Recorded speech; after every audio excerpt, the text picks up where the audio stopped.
अस्सलाम वालेकुम वरहमतुल्लाहि वबरकातुहू। जी हाँ दोस्तों, कैसे हैं आप सब। उम्मीद करता हूँ कि आप सब बिल्कुल ठीक होंगे। तो हम अकाउंटिंग इक्वेशन के क्वेश्चंस को सॉल्व कर रहे थे। पहला क्वेश्चन हम कंप्लीट कर चुके थे। तो चलिए, आज का हमारा टारगेट है क्वेश्चन नंबर 2 को सॉल्व करना। तो चलिए करते हैं क्वेश्चन नंबर 2 को सॉल्व। क्वेश्चन नंबर 2 क्या है? In the question number 2, Jade had the following transactions. Use accounting equation to show their effect on his assets, liabilities and capital. Okay. हम जानते हैं कि हमने क्या करना है, क्योंकि अकाउंटिंग इक्वेशन में एसेट्स, लायबिलिटीज और कैपिटल ही लिखते हैं, इसलिए तो ये हमारे हमें ट्रांजैक्शंस दी हुई हैं। तो चलें एक एक को सॉल्व करते जाते हैं।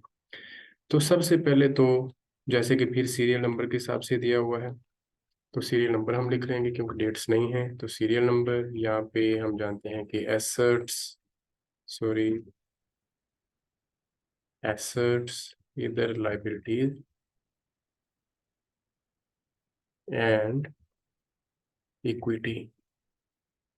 ओके। तो पहले ट्रांजैक्शन ए, पहले ट्रांजैक्शन में क्या वो कह रहा है, invested $15,000 in cash. Cash invest किया है।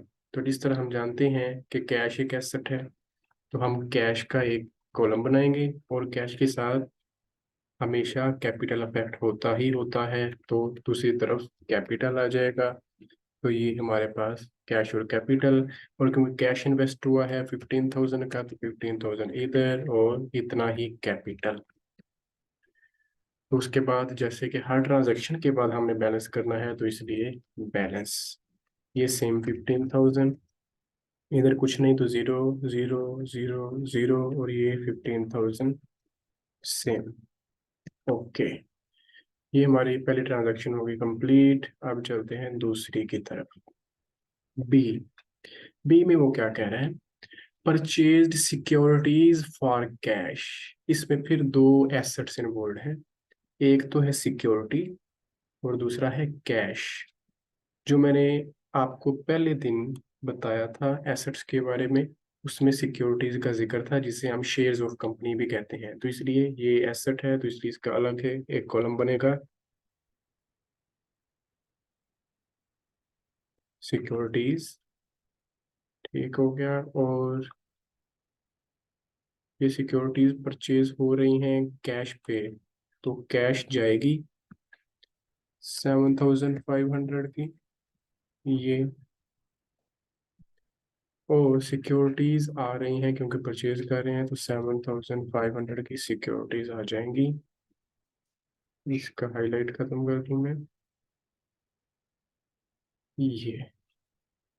ओके। तो अब क्योंकि फिर ये ट्रांजैक्शन कंप्लीट हो गई, तो फिर बैलेंस, और बैलेंस में अब 15,000 माइनस 7,500, 7,500 एंड ये जीरो प्लस 7,500, तो 7,500, ये जीरो जीरो जीरो, और ये 15,000। इसको चेक करें तो अभी भी ये इक्वल है। ओके, ये ट्रांजैक्शन हमारी हुई कंप्लीट। आप चलते हैं सी की तरफ। सी में दोस्तों वो बता रहा है कि परचेज अ होम। होम एक फिर एसेट है, तो इसके लिए उसका एक अलग बनेगा अकाउंट, तो हम लिख लेते हैं होम को। Okay, giving 5,000 cash and the balance through loan account. इसका क्या मतलब है कि $15,000, $15,000 का होम परचेज किया है हमने, जिसमें से 5,000 कैश के तौर पे हमने दे दिया है, और 10,000 अभी देना है in the future. Loan account means in the future देना है। तो इसका मतलब है इन द फ्यूचर जो चीज होती है पे करने वाली, तो वो होता है पेएबल्स। तो पेएबल्स हम लिख लेते हैं। तो अब हम देखते हैं कि होम आया है, होम आया है तो 15,000 पॉजिटिव। 5,000 कैश हमने दिया है, तो कैश दिया है तो कैश जा रहा है, तो ये -5,000। और 10,000 हमने देना है इन द फ्यूचर, तो 10,000 लाइबिलिटी हमारी बढ़ जाएगी। तो ये हुई हमारी ट्रांजैक्शन कंप्लीट। आप फिर बैलेंस करते हैं हम इसको।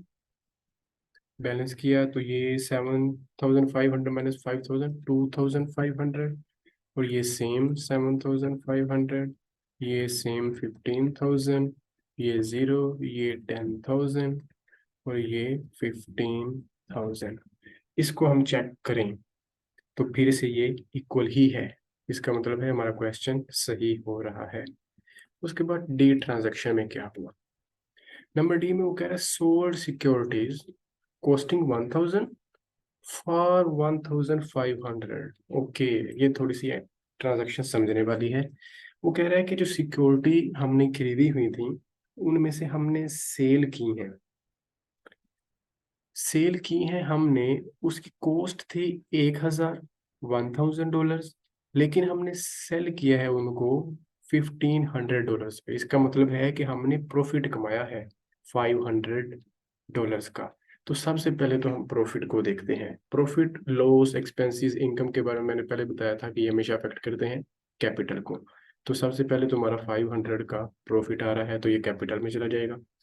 उसके बाद सिक्योरिटीज जो हम सेल कर रहे हैं वो 1,000 वाली है, तो ये 1,000 वाली जो सिक्योरिटीज हैं वो सिक्योरिटीज में से उसकी कमी हो जाएगी, क्योंकि सिक्योरिटीज 1,000 रुपीज की जा रही हैं। तो 1,000 की सिक्योरिटीज कम हो गई। टोटल हम कितना ले रहे हैं कैश, प्रॉफिट तो 500 है और उसकी कॉस्ट 1,000 थी, टोटल 1,500 हम ले रहे हैं। इसका मतलब है सेल करने पे हम कैश ले रहे हैं कितना, 1,01500। तो ये हमारी अब ट्रांजैक्शन हुई कंप्लीट। अब इसका फिर करेंगे बैलेंस। ये बैलेंस किया तो ये हो गया हमारे पास 4,000, और ये हो गया हमारे पास 6,500, ये 15,000, ये 0, ये 10,000 सेम, और ये 15,500। अगर हम अब इनको फिर इक्वल करके देखें तो ये हमारा आंसर बिल्कुल ठीक होगा। ओके, तो उसके बाद है एंट्री ई। ई को चेक करते हैं। ई में क्या हुआ, purchase an old car, car को परचेज किया है, कार फिर हमारा एसेट है, और दिया हमने क्या है, कैश दिया है। इसका मतलब कार आ रही है और कैश जा रहा है, तो कार तो हम लिख लेंगे old car. Okay, old car आ रही है और अमाउंट है 2,800, 2,800 पॉजिटिव, क्योंकि ये बिजनेस में आ रहा है, और कैश इतनी जा रही है तो 2,800 की कैश जा रही। ये ट्रांजैक्शन हुई कंप्लीट। इजी सी ट्रांजैक्शन है, इतनी मुश्किल नहीं है। अब फिर इसका बैलेंस करना पड़ेगा, तो बैलेंस करते हैं।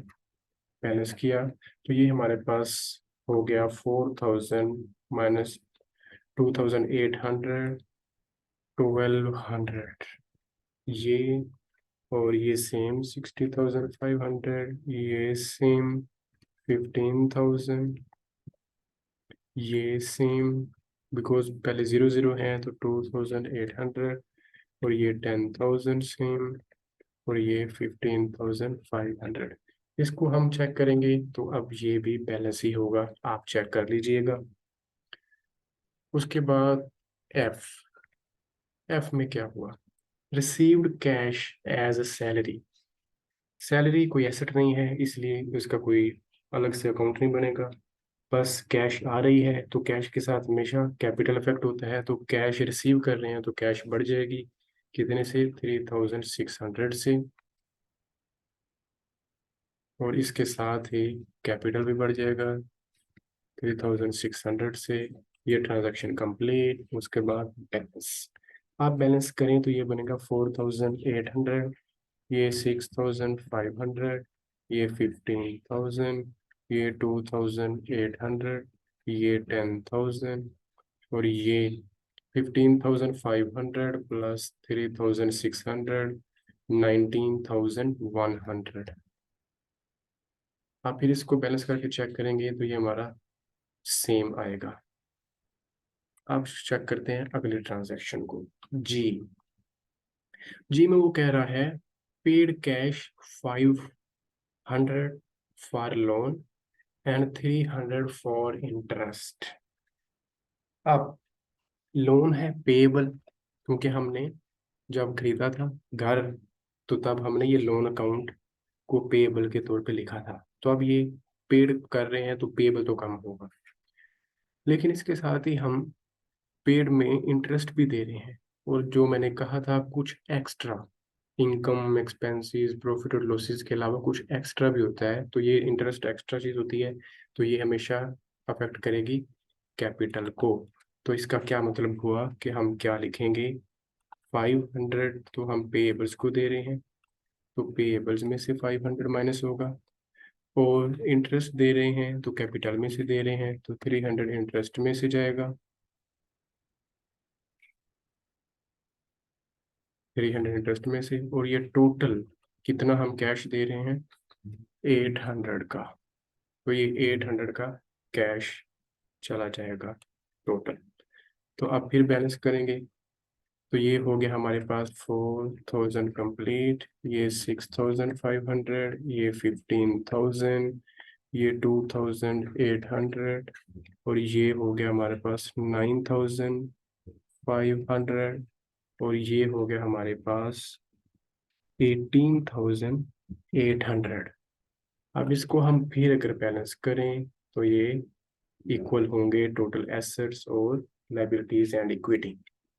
Okay, in the last H transaction उसमें क्या हुआ, paid cash for expenses, income expenses profit loss, फिर वही बात कि ये हमेशा अफेक्ट करते हैं कैपिटल को। तो साथ कैश पे हो रही है तो कैश भी इफेक्ट हो रहा है, तो इसका मतलब है कैश में से कमी आएगी 300 की, 300 कैश कम, और इसी के साथ कैपिटल भी 300 कम। तो अब हमारे पास बैलेंस क्या रह गया, अब बैलेंस है हमारे पास 3700 का, ये 6500, ये 15000 सेम, ये 2800, ये 9500, और ये 18500 अब हुआ। ये तो हर ट्रांजैक्शन के बाद हो गया बैलेंस। और अब क्योंकि ये क्वेश्चन कंप्लीट होने की तरफ जा रहा है, तो अब एंड पे देखेंगे कि टोटल बराबर है इनका, total assets and liabilities plus equity का।